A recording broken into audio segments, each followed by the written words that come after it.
If you've ever had the displeasure of waking up to a cockroach laying belly up on your arm like I have, then you'll probably be all too familiar with the nasty, sticky, glossy feel of an arthropod exoskeleton. They're truly one of nature's greatest gifts bestowed to one of its most contemptible wretched dregs. Although, given the exoskeleton's marine origins, one could wonder why they haven't made as big of a splash on land. And no, crabs having exoskeletons doesn't count. They're essentially just canned goods. Hopefully though, this video will be able to shed some light on the history and utility of exoskeletons. And I'll try not to use too many images of creepy crawlies out of consideration for some of the more squeamish amongst you. But this is a video based almost entirely around arthropods, so there's not much I can do. A common sentiment I often hear echoed around conversations regarding evolutionary history or just the topic of evolution in general is the frustration some seem to have with the seemingly nonsensical nature of the evolutionary process, or at least nonsensical as it seems to our anthropoidal sensibilities. This is a trap I myself used to fall into many a time in the past actually. Even nowadays I sometimes find myself questioning why a creature would evolve a particular way that made no sense to me. It's an easy mistake to make and perfectly understandable. The area in which I tend to find it most present actually is anthropology and human evolution. A lot of people will often ask questions regarding why hominids lost robusticity and likely also muscle mass as the eons went on, or about why the average cranial capacity shrank just before the Neolithic, or why the hominid jaw and accompanying dentition shrunk so much over the course of evolutionary history. I've even heard some ask why the ancestors of hominids even bothered to come down from the trees at all. They seem to have been having a nice enough time up there, but all of a sudden packed their Kong thongs and made their way down to leopard territory. If it ain't broke, don't fix it is a reasonable enough assumption to have towards life in general, but one that often does not superimpose itself well onto evolution. The exoskeleton is another one of these pseudo no-brainer assumptions that people often make.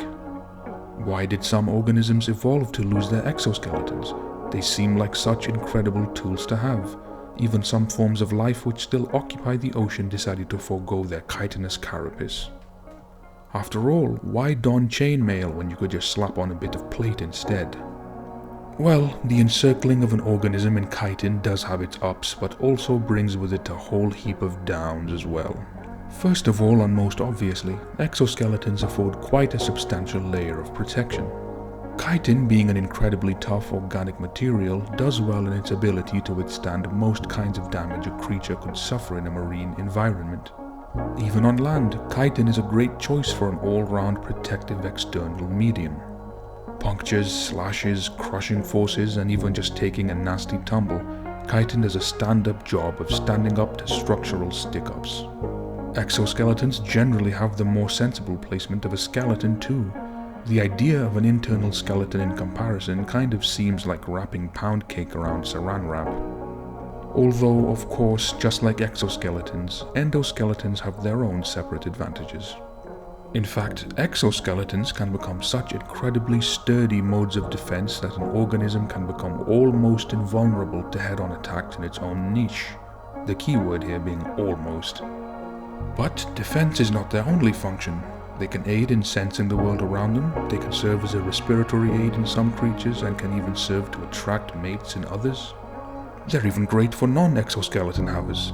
The tough exteriors of arthropods and their adjacents can massively help preserve them through fossilization, proving to be a boon for paleontologists. Seeing as exoskeletons tend to be quite burdensome on their hosts, the creatures develop quite substantial musculature to be able to function whilst lugging around this hard husk. As a result, deep, pronounced grooves form on the inside and undersides of exoskeletons where they had previously adhered to the muscle attachment sites of the once living host.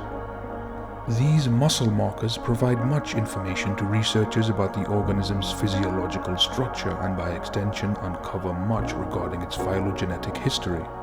With all these upsides to having an exoskeleton, it's little wonder they're so prevalent throughout the animal kingdom. Its repeated emergence in separate lineages is a testament to its value as an adaptation. If you've been recorded having evolved a staggering 18 separate times, there's a good chance you're quite handy to have around. Even in the case of species which are physiologically incapable of developing exoskeletons, you can still see exoskeleton analogues emerge, sort of mimicries of these tough chitinous shells. Good examples of this are pangolins and aardvarks. Their dermal layer became more thickened and brittle in an attempt to provide more substantial protection to them. But I've expounded upon the virtues of exoskeletons long enough now. I'm sure you get the point. They're a good trait for a species to have in some circumstances. But how did this trait emerge over time? What allowed it to develop over and over again? The first true exoskeletons that can be observed in the fossil record first make their appearance at the very beginning of the Cambrian period. Possibly even before the Cambrian period if certain fossil records are to be believed, though the exact establishment of the first true exoskeleton is a matter of debate. And as if to provide another testament to its enduring utility, the exoskeleton is theorized by some to have been one of the contributing factors to the Cambrian explosion. The Cambrian explosion being the sudden burst of phylogenetic diversity and the rapid expansion and fulfillment of countless novel ecological niches at the dawn of the Cambrian period. This is posited as a theory due to the exoskeleton's potential of being a major defense mechanism and deterrent to the newly burgeoning ecological niche of predator.